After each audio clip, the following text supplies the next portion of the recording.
From the Green Room Studios at Bates Nursery in Nashville, Tennessee, it's Gardening Inside Out, a podcast with highlights from our Saturday morning live show, answering all your gardening questions, giving you plant advice for any space in your life. Let's start the show.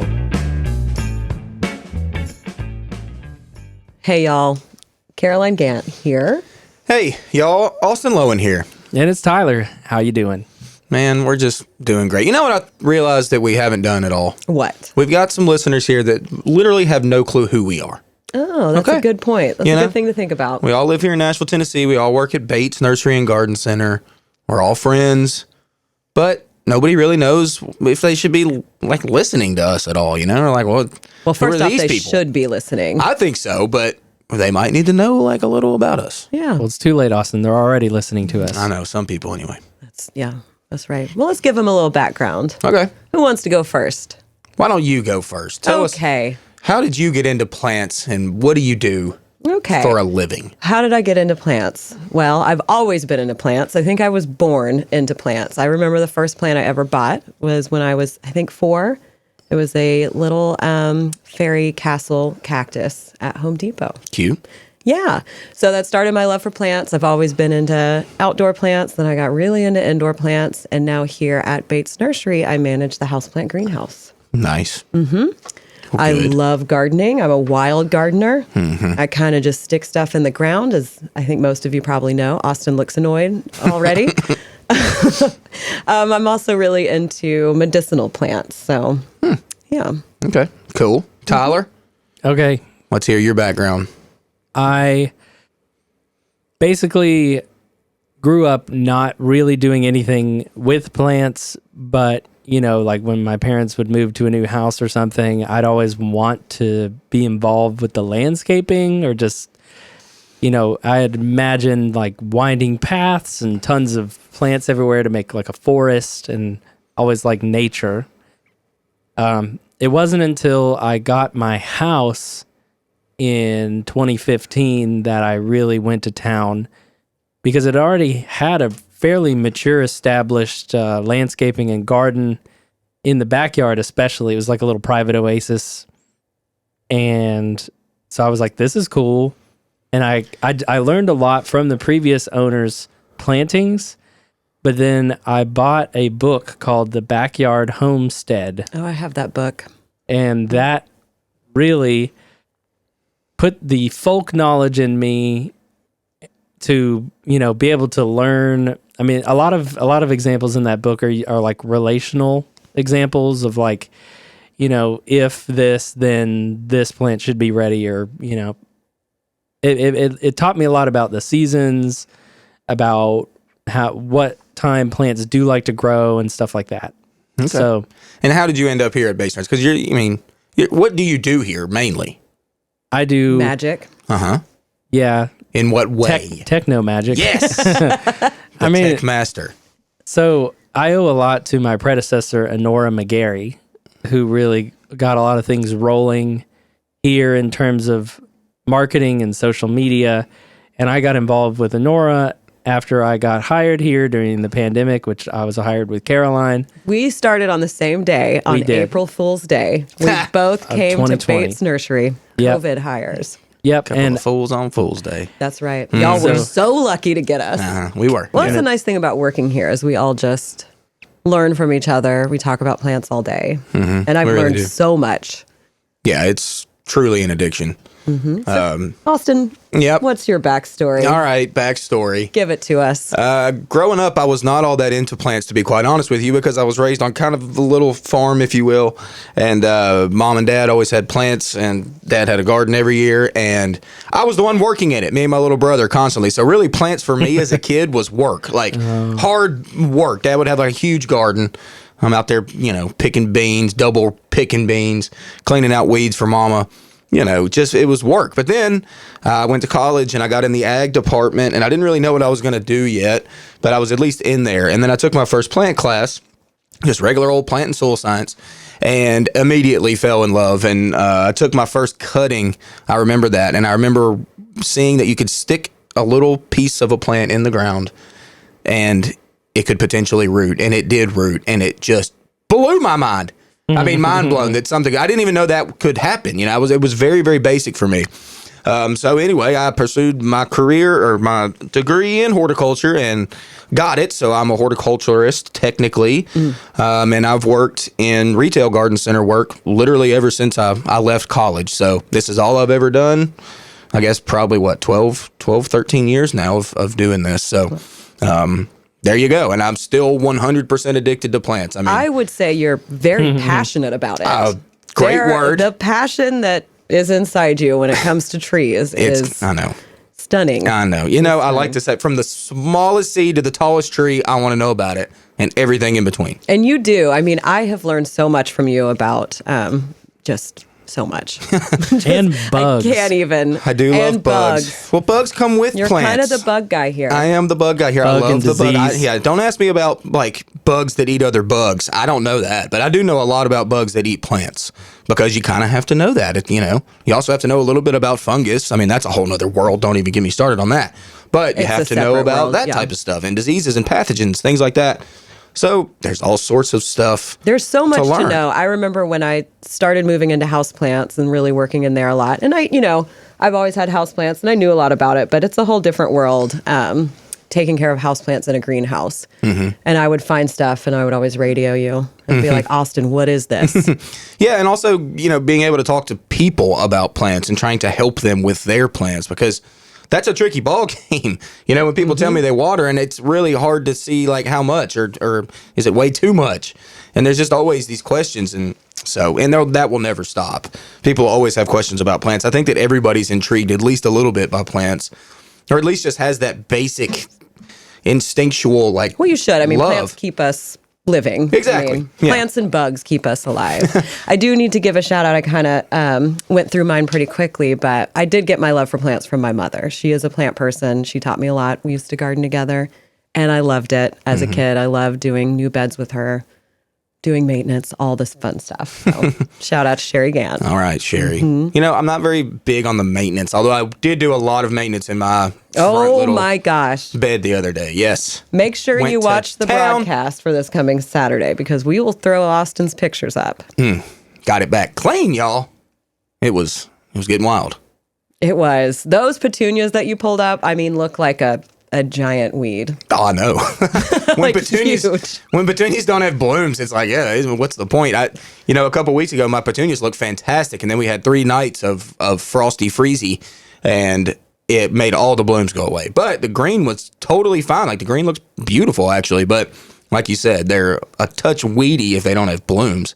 What's the point of a petunia without I'd blooms? say more than a touch weedy. Oh, thanks. Yeah. Thanks. My first instinct was, what was that weed? It's so big. Thanks, Tyler. What is that? Right across the front of my whole bed. Yeah. But when they're loaded with blooms, Yeah, that picture that it's on our Instagram page, I actually put it up, of your petunias intermingling with those boxwoods. That looked glorious. So if you have not seen that photo, it is up on our Gardening Inside Out Instagram. Check it out. Give us a follow. You know, we got to give a shout out to the other voice in the room that you will hear in the podcast, and that's Mr. David Bates. He's our owner. He's a great boss to work for, and he's got a lot of great insight, wisdom. I mean, gardening wisdom for what now?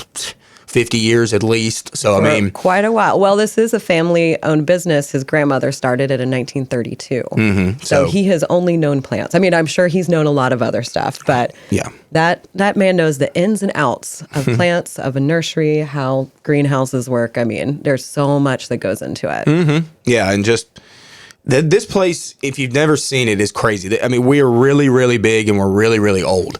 So we constantly have to fix and change and upgrade and, do all sorts of things. And David really just comes up with that, honestly, sometimes just out of his head. Like it's incredible to me what he can kind of come up with to make this place function and keep growing. It's like he's a magician almost. A little bit. The stuff he can figure out and come up with. And then the other voice you will hear is Josh Carey, who has been a co-host to David Bates' show their show for 25 years.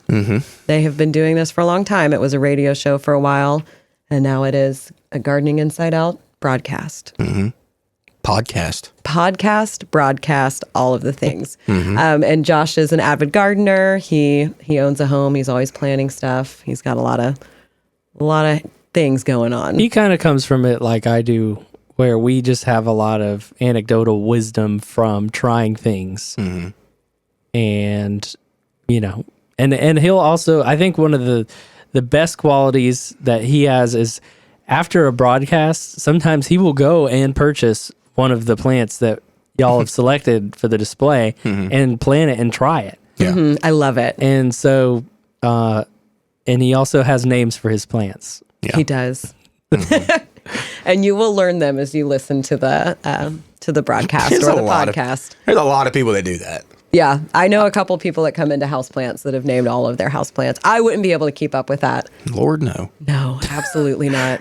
I mean, no judgment. I don't have any named plants either, but I definitely can understand why. I mean, they have a lot of personality in the way they look and present themselves. And the things they do. Yeah. As they age and you grow with them and watch them. Do. Watch them change. Plants I are- love watching You plants stand in change. front of them like Reba McEntire with your hands on your hips, and you're like, now, honey, how'd you go off and do that? I don't know. Magic of plants. The magic of plants. All right, well, let's go ahead and get into the broadcast from Saturday, November 25th, the last Saturday of November. That's wild, y'all. Coming up on that Christmas time. Not ready. Yeah.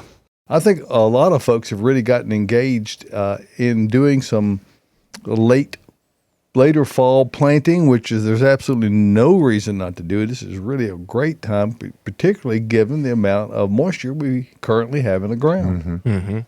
Jump on that, Austin. Give me more than a So this week we did get some good rain. Y'all know I've got my pansies in the ground, and I had to water them actually after I planted them, which is pretty rare for me. I'm not watering extra if I don't have to. And my beds stay a little bit more moist than most because that's kind of at the bottom of a hill.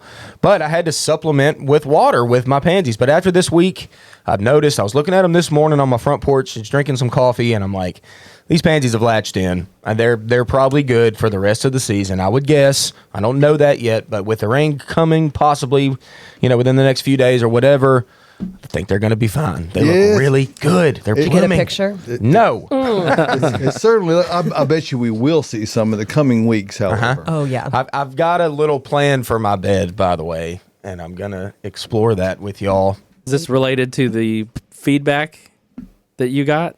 The feedback. I mean, you asked for Boxwood people's opinion discussion. about the Oh. petunias. Yeah, I think I'm done with the petunias. I don't see any buds on them, y'all. They're clean and green. They look good. Yeah, but they're not, Not going a flower in sight. to. Yeah, you don't have enough.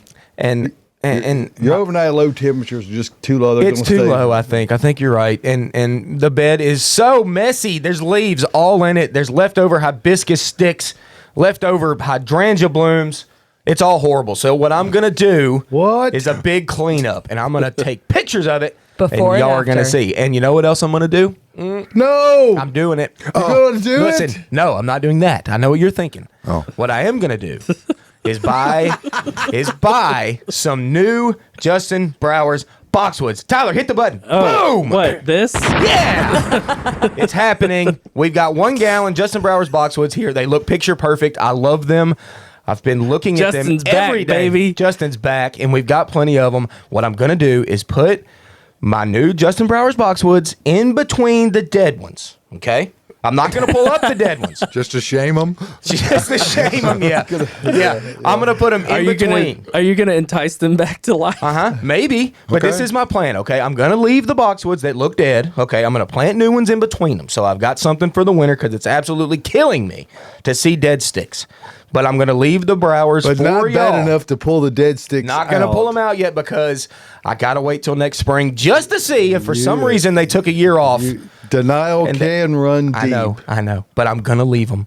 And if they do come back, then I've got a super tight hedge. And Okay? you get to say, "Hey, I told you, show." That's right. Show. I told everyone on the This show. is the show. I told you show. So that's my plan, y'all. And I'm going to get pictures. I'm going to Okay. get like 3 different pictures for y'all. Before, when it looks hideous, after the cleanup, and then after the replanting, so y'all can see it. Now, are your existing boxwood, were they also Justin Broward, or were they a different cultivar? Different cultivar. Green velvets are in the back. Okay, so are they? I mean, they do look a little different. Are you yeah. afraid of the keen horticultural eye dropping by to go, hey, you have 2 different kind of boxwood in here. Well, that's how I originally planned the bed. The back row is 6 green velvet boxwoods that are kind of my space fillers to fill up a little bit of space in the back. And then out in front, I've got that perfect line of the Browers that died. Maybe. We don't know. So out in front is going to be, I think I got to get like 11, 12 maybe. Wow. To plant in between them, but I'm doing it. I'm splurging. I'm doing this for myself. This is kind of like my Christmas present. Well, don't I think need that's a anything else. worthwhile thing I think to it do. is too. And I don't think you're overreacting. You don't. I don't think you I are. usually do. But yeah, so that's He's my plan. inspired me. I've got a bed out front that is going to, because of what you've just said, I'm going to completely redo mine. out Well, front. there are, if you observe as you're driving around town, there are a lot of dead boxwood still around. And, and the confounding part of it is, and what the questions I keep getting asked is, why are their boxwoods like pointing next door? Why did theirs live and why did mine die? I go, Hey. I'm not really sure. None of us are. Boxwoods have been the hardest. They have been the hardest to figure out. Some cultivars took it fine. My green velvets took it fine. They got little spots here and there, but that's kind of boxwood for you. When we get questions about like, how come my boxwood's got this little like funny spot right here? And it's like, I don't have a great answer for that, honestly. A boxwood has 6 billion leaves on it. So like if 10 of them go kind of brown, is that the end of the world? No, not necessarily. And does it necessarily mean it's dying? No. So live with your boxwoods, cut them out. Every once in a while, you're going to have to cut a hole in one sometimes because it's got a chunk that's weird. So just live with it. It'll flush back out in the spring. Now, here's a little pro tip for you boxwood lovers. That if you have to go in there and hard prune a limb out that leaves a big hole in the boxwood, is to go in there with some twine down deep and pull the limbs together, draw them. So you don't have to go completely tight, but you can draw them away from the others to close it in a bit. And then late February, early March, shear it really nice and tight and fertilize it. And when it flushes out, you will not see that spot. It's the best. And Caroline, you grow green velvets at your house. And they fared? Didn't they do fine last They winter? did great, other than my husband bend the boxwood down. What does you letting a movie guy get out there and do trimming? Is that It was a mistake. I shouldn't have let it happen, but it did. Well, I guess he realized it was Ben, and Ben is bald. And maybe He just wanted it to be accurate. yeah. That's what it was. That's what it, But I other than I that, can they all say look that because great. I'm bald too. So Ben, I'm not. Well, I'm he's not, coming for you next. Oh, And then Adam. I mean, all of you. all of us are Well, bald. Pulling Not out as of my Tyler. 5 green Me velvets. and, me and, And then, well, me and Shannon are safe. and then there's Shannon looks me. terrible, by the way. Shannon does not look good, Well, but it'll be fine. but at least your velvets made it. That they was made one it through the cultivar that winter. made it. They looked great. I mean, mine didn't seem to take a hit at all. I had planted them a year prior, so they had been in the ground for a little bit. But yeah, it's my absolute favorite boxwood. They looked glorious. And then they look okay right now. Well, I'm just betting that there are questions out there that folks have Yes. I think sent there in. are. All right, so let's get into some questions. 20-year-old dwarf Alberta spruce, sad with bare spots. How can I help them? Well, first off, you've got a 20-year-old dwarf Alberta spruce, so Yeah. you've done pretty well. You've helped You it know, along the way. Dwarf Alberta spruce is for them to live 20 years here. Like I said, you're doing pretty well because they come with some issues, like some of us do.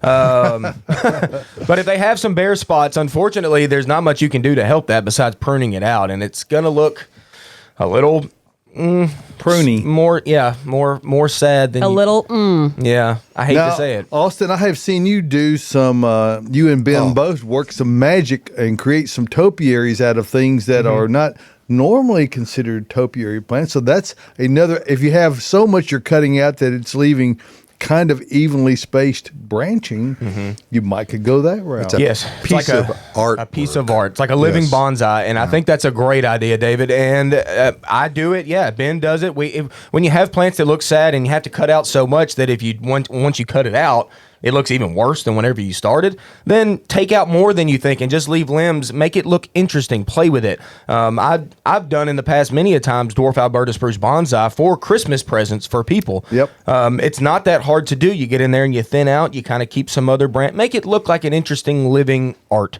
Let's talk about crepe myrtle. We always have a crepe myrtle question, at least one this time of year. Can you successfully move a 4 to 5 year old crepe myrtle? If so, when? Now, Ooh, we talked about these a lot last week or the week we before. did. We talk about transplanting, and we, for the most part, with deciduous plants, we're gonna crepe myrtle. We're going to crepe myrtle, y'all. We're gonna crepe move it now if we can. Now, 4 to 5 years old, it's got a root system. Boy. It's got one, and it's probably extensive. We talked about this many times. Crepe myrtle's got hard wood and extensive roots. So digging it up is going to be a chore. It's going to be a chore. Now, 4 to 5 years old is not that old, but it's latched in. So get ready for a hard day's work.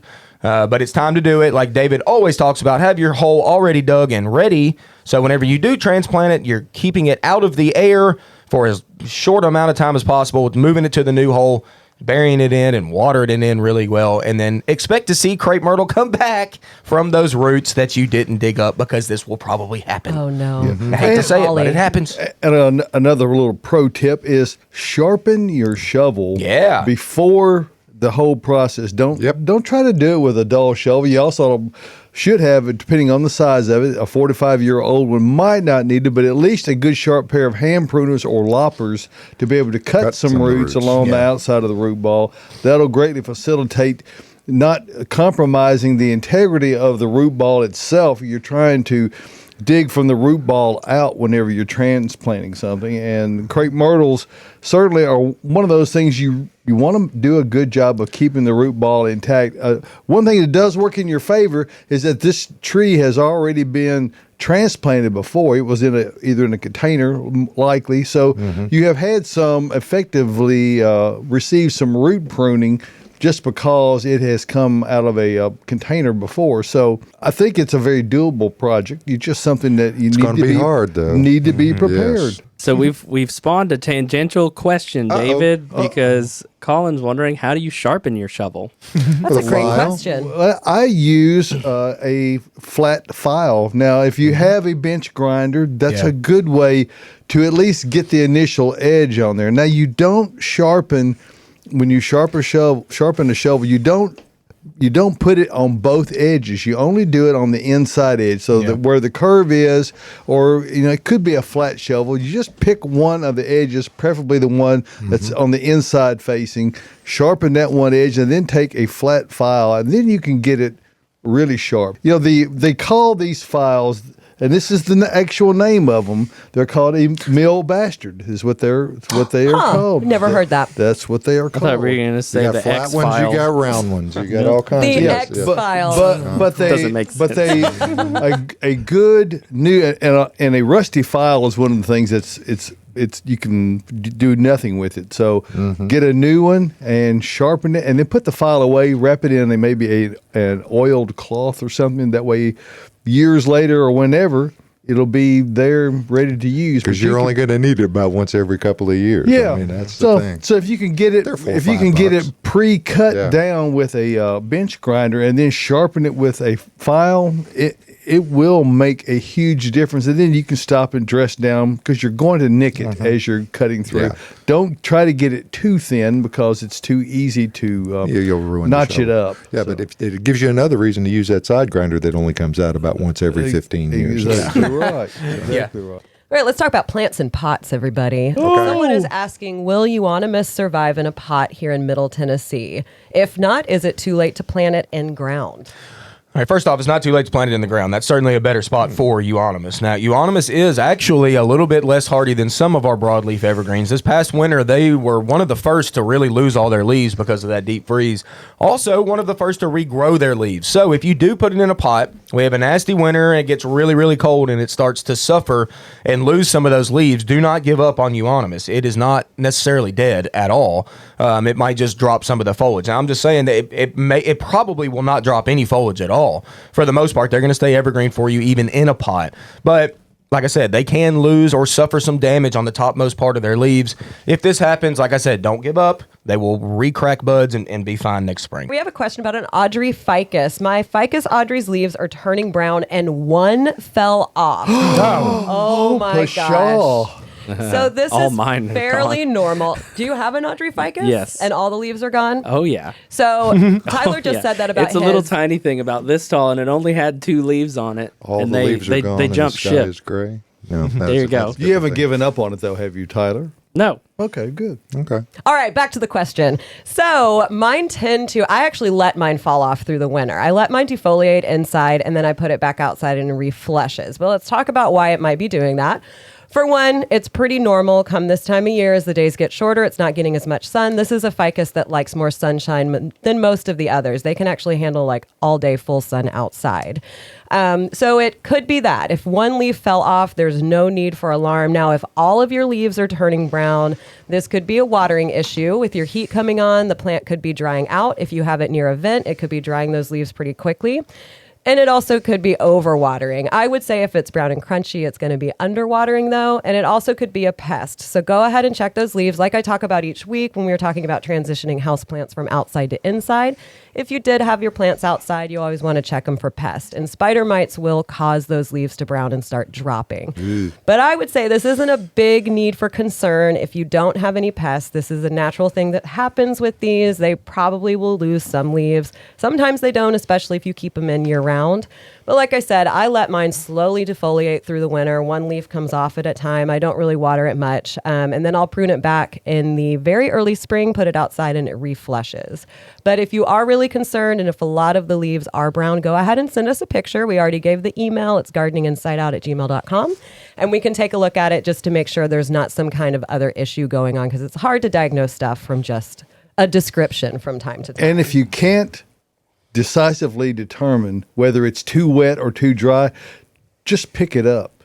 Just pick it. Yeah, if See how it's a heavy it small is. one, yeah, if pick it's it a up small, and if see. you can pick it up, if you grunt when you pick it up, that means it's too wet. Or it could be the pot being too heavy. Yes. Or if you just pick it up and you almost go over your shoulder with it, that's an indication it may be dry. Then it's too dry. That's a good point, David. So let's talk about watering just houseplants in general really quickly.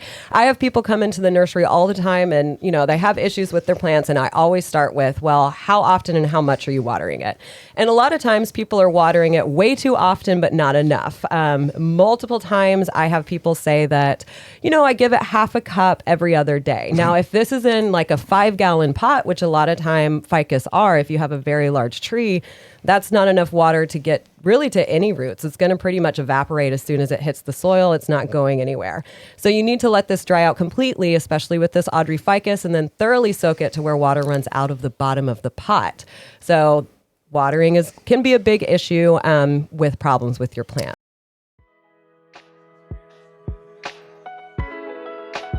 Gardening Inside Out is brought to you by Earth Mix Garden Products, creating regionally sourced high-quality soil blends and amendments for the sustainable-minded gardener. Fall and winter are great times to plant in the Southeast, and Earth Mix can help you with Landscape Soil Conditioner. Mix Landscape with your native soil to feed all winter long. Added mycorrhizal fungi help your plants get established faster and increase hardiness through the year ahead. Visit earthmix.net for more information and retailers near you. Remember, success begins at the ground level when you use Earth Mix Garden Products.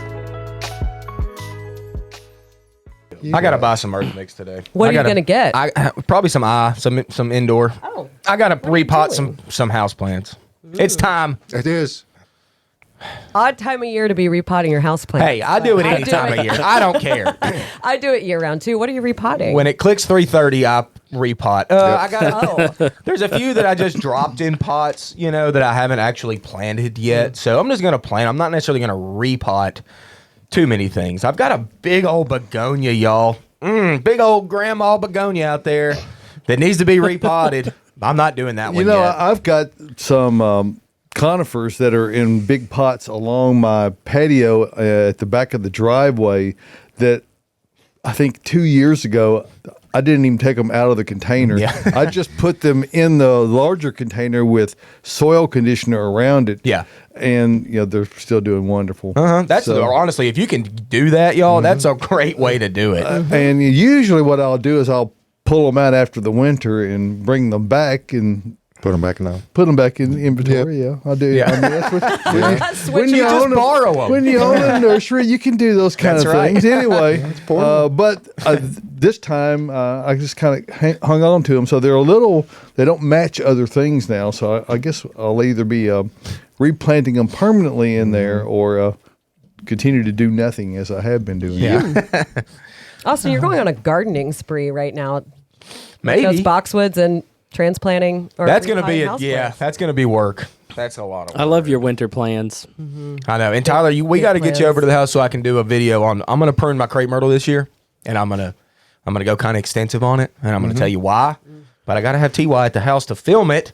So Tyler, I don't know, do something with your schedule. Okay, let me see if I can Well, read your but you're mind. not- You're going to prune the Schedule. stems on it in a cascading method. What I'm So going to that do when is it- commit crepe murder. Oh, I'm going to do it. Uh-huh. People think you can't do this. I'm going to show you why. I'm going to have to do it. But I'm not going to spill the beans yet. I'm going to wait to let y'all see. Well, how I'm gonna Sounds do like it. Mystery. premeditated crepe It is murder. it's been premeditated for like a year. I was John. about to say, you've been talking about this for quite a while. Yep, it's going to happen. Well, I'll tell you something. Tyler's gonna I've witness got it. a couple of Natchez crepe myrtles, which of course Help. grow. They're trees. They're just a multi-trunked tree, and they get quite large. They get 30 feet tall, and they're planted underneath power lines that are 27 feet tall. So they do get up into them, and I get a notice every few years that they're going to come by and prune these. Well, we do that ourselves because the way that the power company does it is a flat top, just whack. Yeah. And I don't like that look. So, don't either. we have pruned them whether they maintain their tree type form and when they flush back out, they still look nice. So that's what we've done. I don't know what you're going to do, so I'll be curious to see. Yes. I It's gonna can't be wait. exciting, I bet. Oh, I yeah. can't wait to see that video. Gonna be coming. fun. It's All right, we coming. were talking about trees being under power lines and close to stuff. So let's bring up a question that kind of relates to that. Tree options for close to the house. And then they said, please and thank you. Oh. So polite. Hey, crepe myrtle. While we're here, why not? I mean, crepe myrtles are very, very commonly planted close Yours to a is home. right up on your house, isn't it? Pretty close. It's at 6-7 foot away from the foundation, I'd say, and it's totally fine there. Japanese maples are a great choice for close to your home. They look great, Particularly if you Weeping have options. more shade. Yep. Yeah, if you have some shade. Weeping options are always good because they stay, in bounds a little bit. So there's new cool weeping red buds out there. There's weeping cherries that are pretty good close to the home. They'll deserve some pruning at some point, I would say. Weeping cherries typically get bigger than you think they would. And then what else we got? Like tree form hydrangeas. Nothing wrong with that close to the home. I've got one close to my house. I've got one close to my home as well, and that's a very dwarf tree. So you're talking less than 10 feet typically with pruning, obviously. With those as Verbena. well. I've got a verbena. Verbena, Josh, you're thinking of something else. I am. Tree. What are you thinking of? It's what I think it's called a verbena. Is it a Vitex? That's another Vitex. V. By Burnham? Burnham. While you're thinking about it, I am going to go ahead and say right behind David's head, the Nuka Yes. Weeping Alaskan Cedar, I have one on the corner of my home, and I absolutely love it. That's a good evergreen option. Good point. It Good point. is stunning, close to the house. Yes, David, thank you for showing that off. The Beautiful, Vanna hand. The Vanna hand. I'm obsessed with that plant. It was my Christmas tree last year. I planted it after the holidays were up, and it has latched in and grown. That Well, plant you know- does really well here. And we're really big advocates of using for a living Christmas tree something that's outside of the quote norm. Something that's there's so many good options, and if you handle it correctly, you can safely transplant that outdoors a little later on. But don't buy something right now and go in the house with it. If you're going to do something like that, leave it outside. Keep it watered, and you've got plenty of time. It'll be December next week. So Right. What I do with mine is I will buy it about this time of year. I've got a big planter on my back porch that I'll just, like you were talking about with yours, drop it in, keep it in the nursery pot, just put it in there. I'll put some lights on it outside, keep it outside until I usually go a couple days before Christmas. And then I just move it into my living room. And it looks great, and it's so happy. Yeah, that's a good one. That Weeping Alaskan Cedar. I kinda want saw another one. I saw one at a specimen the other day that was really, really nice, and they look great. I did a webinar on skinny trees as well, by the way, and there's a number of options that can go close to your home if you want to check that out. And that Weeping Alaskan Cedar was one of them. We had a great picture Tyler threw up of one of those that was really nice, very close to a home. Additional support for Gardening Inside Out is brought to you by Bates Nursery and Garden Center, a third-generation nursery located in Nashville, Tennessee, and 20-time recipient for Nashville's Best Garden Center, offering the widest selection of new arrivals for fall, like specimen conifers, Japanese maples, and pansies in nearly every color. Open year-round, minutes from the heart of Nashville in beautiful Whites Creek, Tennessee. Browse their selection online anytime at batesnursery.com. Bates Nursery and Garden Center, beautifying Nashville since 1932. So speaking of poinsettias, we have a question on how to care for them through the holiday season. Nice. For one, I like to tell people they don't have to be throwaway plants. You can keep yours year after year. Austin actually had one when I first met him that he had bonsai'd. How old was that one? It's not with us anymore. But Thanks for that. welcome. It was at least 7 to 8 years old. I think I had it. it was so cool. Really woody. Turns into a tree pretty much. My mom's got one that's real big that she's had for a long time.